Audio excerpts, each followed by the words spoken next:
Hello, everybody. Welcome to the Ask Shelly Show. My name is Shelly Fanfan. I am your host for this segment. I am the CEO and owner of Ash Shelly Consulting, where I have the privilege of working with corporations providing psychoeducation that brings them to peak performance. I have the privilege of working with individuals, with married couples, with families. I'm a licensed psychotherapist here in this beautiful state of Florida. I have the privilege of providing evidence-based therapeutic interventions that bring people to a place of breakthrough, that helps people to achieve and stand in and function as irreplaceable versions of themselves. And I also have the privilege of being the host of the Ask Shelly Show. For those of you who are tuning in, make sure that you click share. We are going to be talking about a mother who wrote in, how timely as we prepare to celebrate Mother's Day on this coming Sunday. A mother who has written in asking for some help and direction because she confesses that she hates motherhood. So go ahead and click share. Make sure that you go into the comment section. Let me know who you are and where you are tuning in from. Again, this is the Ask Shelly Show. I'm so happy to be back before each and every one of you here on the Ask Shelly Show. For those of you who may be tuning in for the very first time, we have the opportunity of entertaining questions, challenges, inquiries from our community listeners. So they write in with their most challenging questions, and I have the opportunity and the privilege of providing feedback. This is for entertainment and informational purposes only. This is not therapy. For those of you who feel that you need that intervention, you can always email info@askshelly.com, and we will assist in connecting you to someone in your area that can assist you. This is not therapy. However, it is meant to help those listeners, our listeners, add tools to their wellness toolbox. Each and every one of us has the responsibility of assuring that we are maintaining toolboxes, wellness toolboxes that are overstocked, right? We all should have the capacity to take our anger from a 10 to a 6, our anxiety from a 7 to a 3. We have the responsibility to be our own emotional intelligence experts. And we do that by learning new information and adding it to our wellness toolbox. So if that's you, let me know that you have a wellness toolbox that is overstocked. That is the goal of this show, to add perspective to your perspective, to add a different perspective, to provide feedback to the individuals that write in. Now listen, we want each and every one of you who are tuning in to be a part of the conversation. So assure that you engage, go into the comment section, let us know what you think. I say this all the time, I'll say it again. I don't know how many times individuals who write in will write back and say the feedback from your listeners was phenomenal. It was life-changing. So if you have something to say, go ahead and put it in the comment section so you can be a part of the answer. Again, you are tuning in to the Ask Shelly Show. If you are watching live now, please go into the comment section. Let me know who you are and where you are tuning in from. We are live on Facebook and live on YouTube. This is the Ask Shelly Show. Now, if you look in the comment section, you will see a pinned comment. And in that pinned comment, there is a link. And that link gives you the opportunity to come on stage live with yours truly, Ask Shelly, to ask whatever question that you have. The great thing about it is you don't have to share your name. You can keep your cameras off and come live on stage to ask questions. You can provide feedback right live here on stage as well. So again, that link is in the comment section. It's a pinned comment. So I encourage you to join me here on stage. Are we ready for our question of the day? For those of you who just joined us, go into the comment section. Let me know who you are and where you are tuning in from. We're going to go ahead and read our question of the day. And it reads, Dear Ask Shelly, I am the miserable mother of 3 children. They are beautiful. I have a 5-year-old boy, 3-year-old girl, and an 11-month-old boy. When I met my husband years and years ago, I made it clear that I was not interested in having children. We were in college and I was goal-oriented. My eyes were always on the prize. He fell in love with my ambition and drive to be a doctor, which was my dream. He too is in the medical field and shares the same love that I have. We had a plan to co-own a family physician's office together, make a lot of money, travel the world, and enjoy one another forever. After marriage, things drastically changed.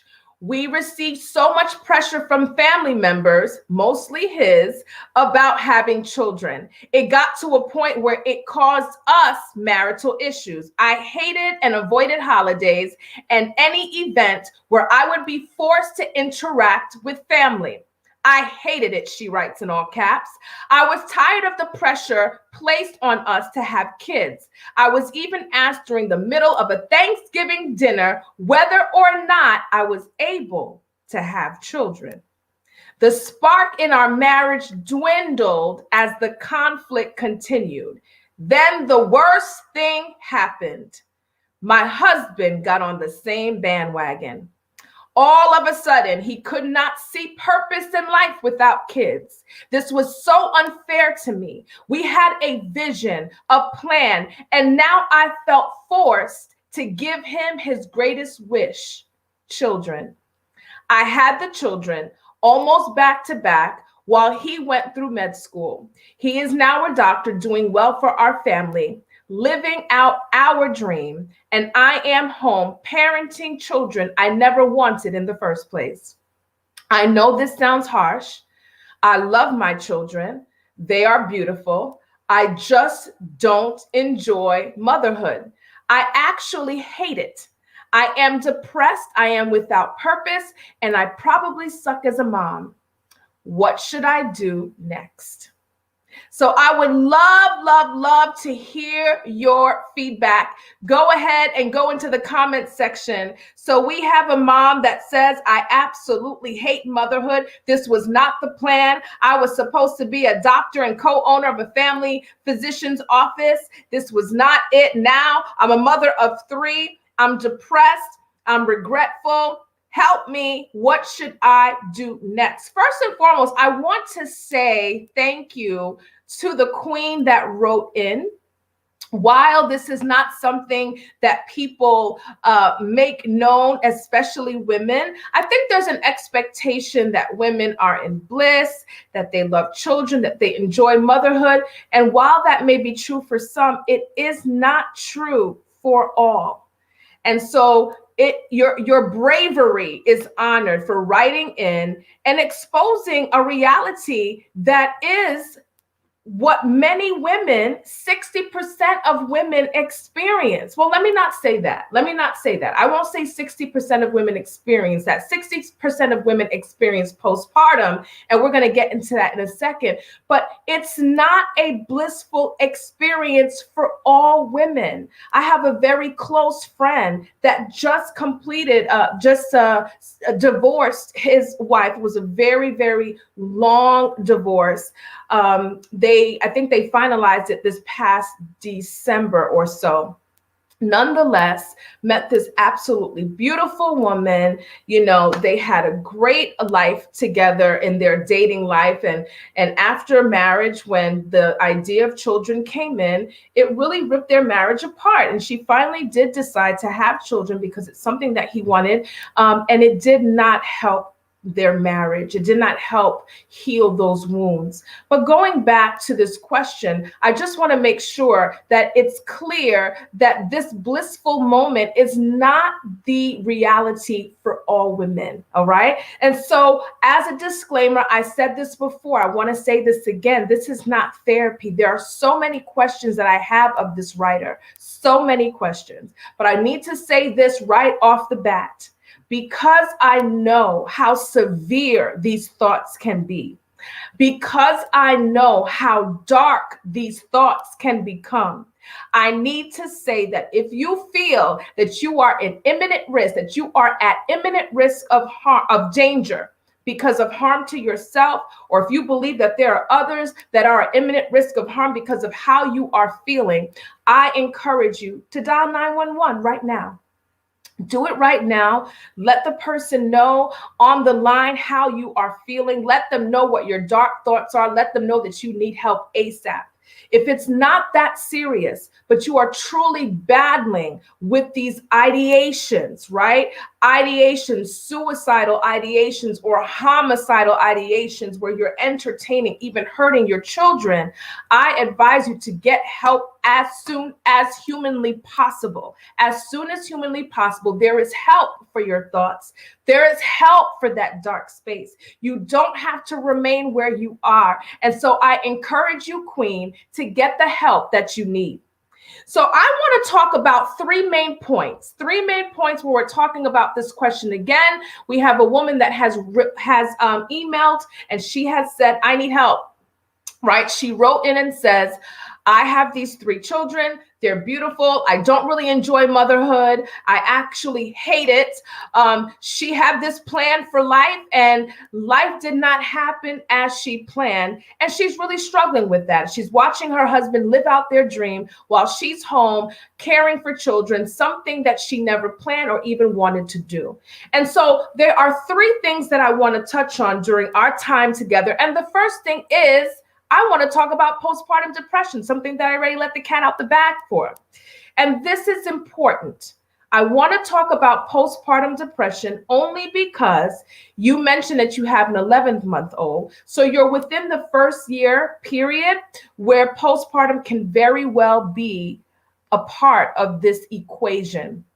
So postpartum depression is a state, right? It's an emotional state. It's a series of symptoms that occur after the birth of a child. However, it can also start 6 months prior to the birth of the child. So OBGYNs, they are trained to really look for signs of postpartum depression 6 months before birth, all the way past a year from the date that a woman gives birth.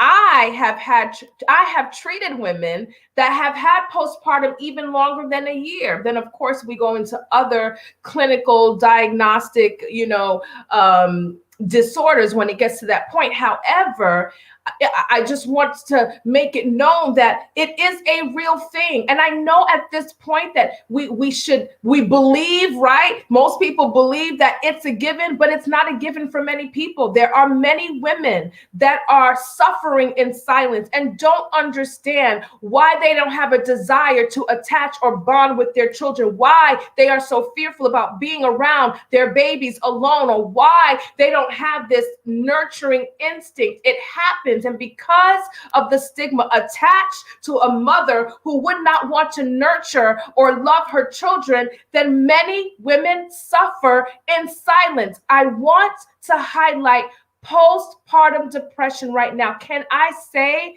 Queen, that this is your issue? I cannot. We are not in the office.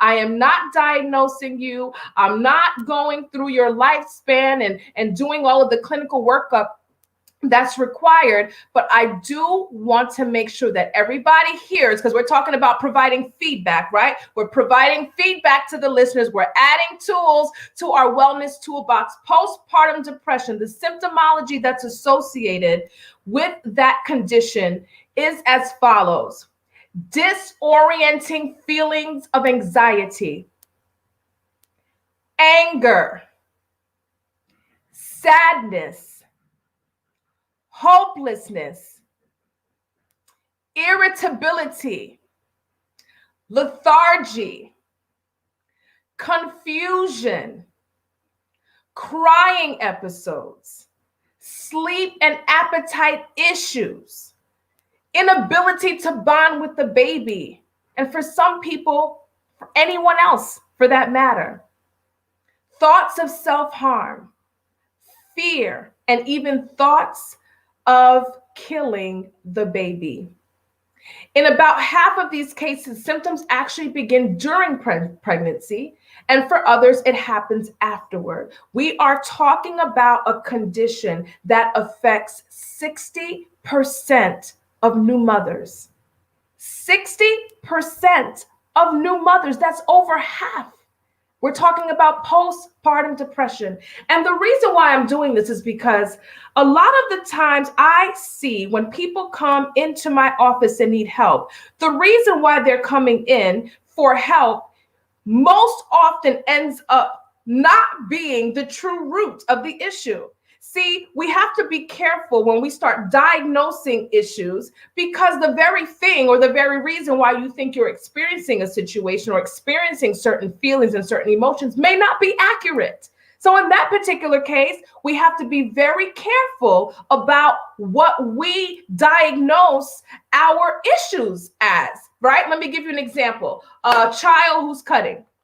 Right? And so mother brings the child in, child's diagnosed with depression, and now is going through therapy and medication management for depression. But the true root of the issue is, I want the attention of my busy mother. I want the attention of my busy father. And when I harm myself, I get their undivided attention. So the issue is not necessarily depression, but it is attention-seeking behavior. In that case, the treatment is focused on teaching parents how to truly attach and bond with their children. We teach parents how to engage in what we call present parenting. This is why diagnosing is so important, so the treatment interventions can be effective. Queen, if you are experiencing depression, then you're seeing through depressed lenses. If these lenses were red, all I would see is red. If these lenses were yellow, all I would see is yellow. When we are depressed, we see the glass half empty. We see darkness. We see irritability. We don't see purpose. We are unhappy. We are sad. Depression has its own lenses. And so I'm saying to you, it may not be that you absolutely hate motherhood. It could be that you are experiencing depression and need help for that. Now, with postpartum depression, there is help. There is therapy, there's medication management, and there's also hormonal therapy to help women to get to a place of stability again. I'm not diagnosing you, but I want you to consider this as an issue, as part of the equation, as part of your experience, Can you possibly be experiencing depression? Another red flag for us listeners, right? Said I want to talk about 3 points here. Be very careful, okay? Let me repeat myself. Be very careful with what degree of access and power you allow family members to have in your marriage. I'm going to repeat that. Be very careful with what degree of access and power you allow family members to have in your marriage. Why do I say this? This woman is saying, if accurate, she's saying, me and my husband had a plan. We loved one another. This was our plan. This is what we agreed upon. We fell in love with it. This was our vision. And family members started to come in and influence, to the point where they're asking this woman at a Thanksgiving dinner, is she able to have kids or not?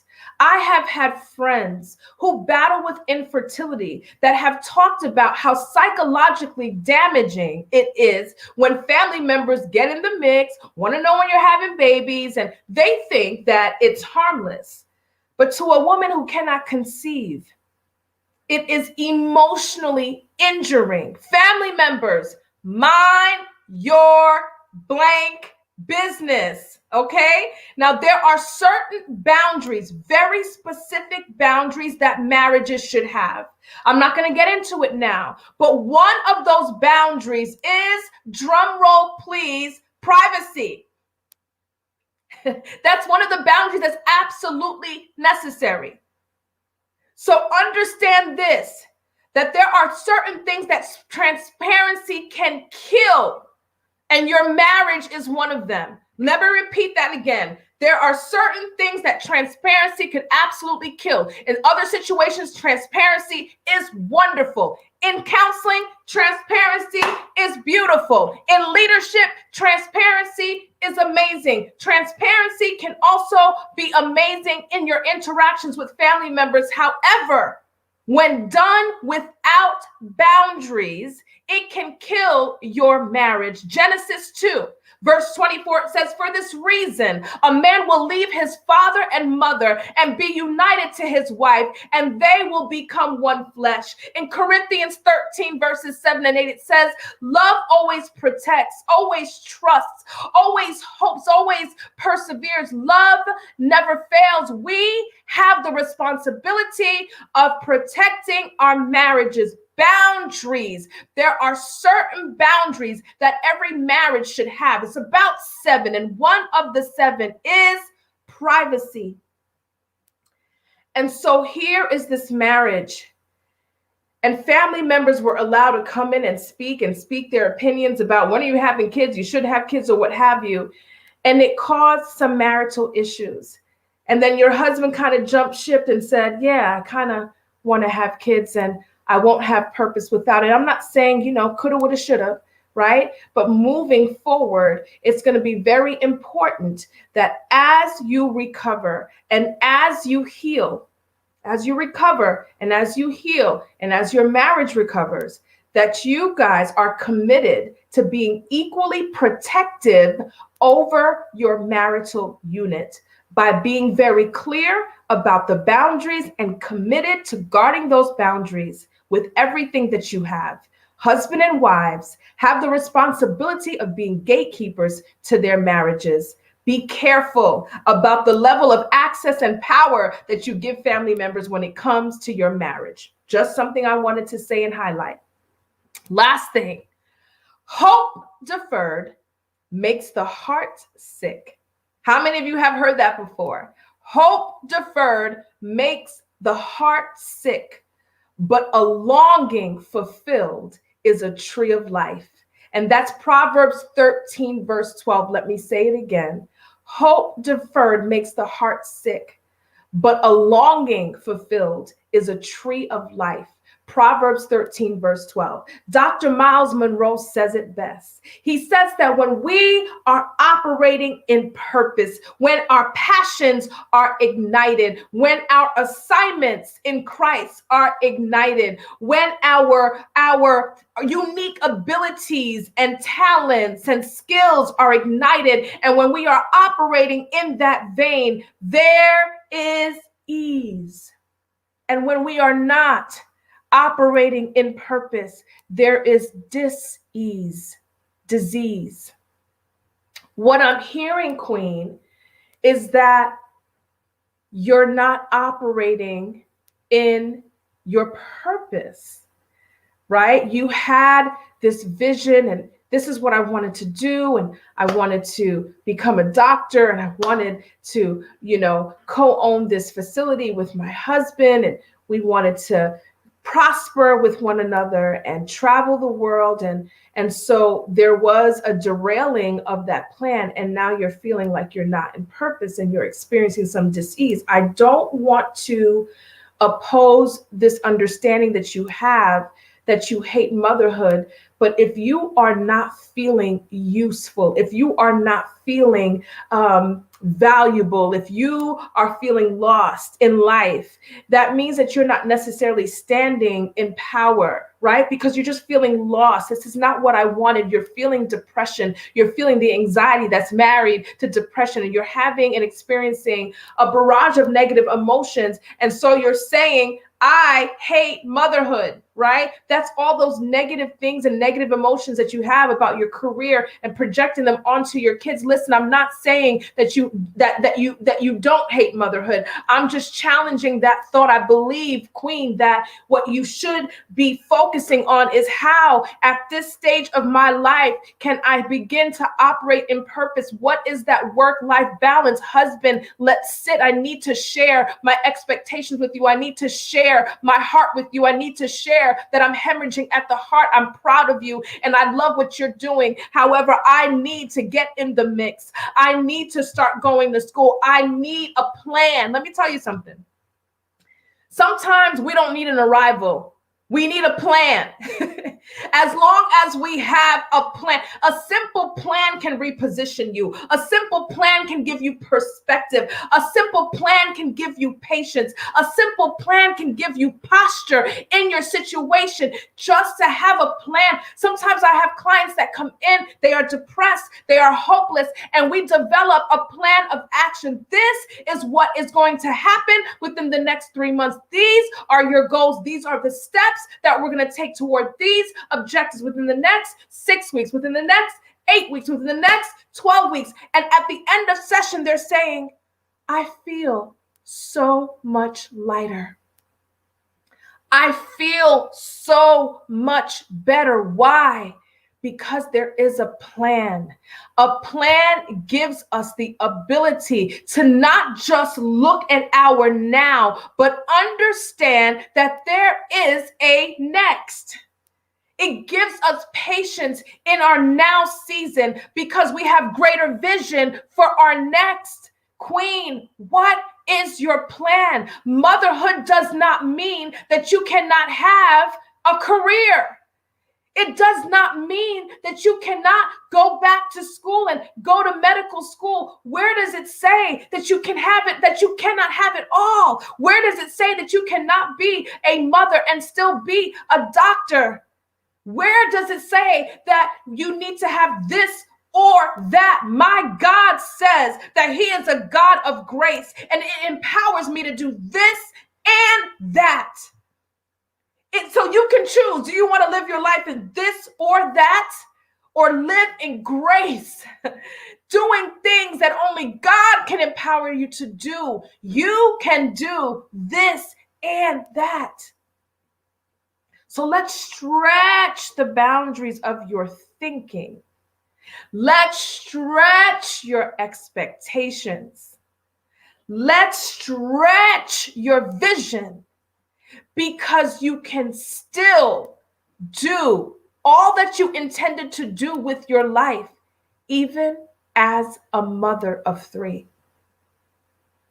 I truly believe that it would change your entire perspective about motherhood, because you are doing what you were created to do. And there is full sufficiency in that. Now, of course, there are other things that I would love to ask you about. I would love to know what you are doing for self-care. I would love to know what you are doing for self-care. We have mothers that come in and they're like, I hate being married. I hate motherhood. I've heard this before, Queen. I hate motherhood. I hate being married, whatever. Or people will come in and say, I wanted this job. I finally got the job, realize that I hate it. And it all boils down to a lack of self-care. And so a lack of self-care, you don't have vision. You will always experience this negativity and this doom and gloom if you are not caring for yourself. I say this all the time. There are certain needs that Shelly has that only God can meet. And there are certain needs that Shelly has that only Shelly can meet. Queen, there are certain needs that you have that only you can meet. So we got to stop waiting for other people to give us permission to care for ourselves. It's about finding balance. Ooh, that word. I know. I had to learn, like, balance is really no balance. I get that. But you can do and operate in such a way where you are able to care for your children and you are able to work toward that plan, right? To make progress toward the attainment of those goals, you can do that. And so this idea that you have to give up what it is you wanted to do because of motherhood is a false idea. And I want to empower you to start taking those steps. And if you're not able to see past the now because of depression, because of negativity, because of just not knowing the how, you can get help to do that. There's coaching and there's therapy that can assist you in working through mindsets that are limiting, mindsets that do not serve you, vision that do not serve you, vision that does not align with what God wants to do in and through your life. That is my feedback for you, Queen. Those of you who are tuning in, please go into the comments section. Let me know what your feedback is. You can also click on the link and join me live right here on stage with your question, with your feedback.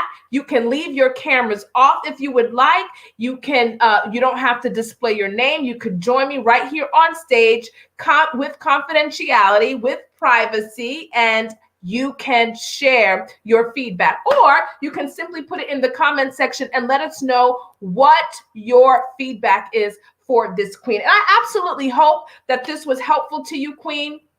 I also encourage you to reach out to me if more support is needed. And you can do that by emailing info@AskShelly.com. And that is the same for each and every one of you who are watching. If you heard something today that makes you feel like, you know what?